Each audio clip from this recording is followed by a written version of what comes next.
মানুষ যখনই কোনো কাজ করেন তখন ওনার মনে একটা প্রশ্ন অবশ্যই আসে যে এই কাজের পরে লোকে নিন্দা করবে নাকি প্রশংসা করবে।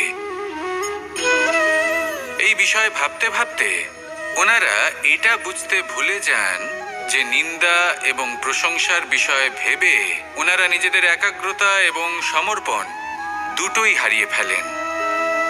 নিন্দা হবে ভেবে ভয় পাওয়ার কি প্রয়োজন? নিন্দাতে অনুচিত কি আছে? উচিত দৃষ্টিভঙ্গি দিয়ে ভেবে দেখুন। নিন্দা এবং প্রশংসা এই দুটোই হলো অনিবার্য।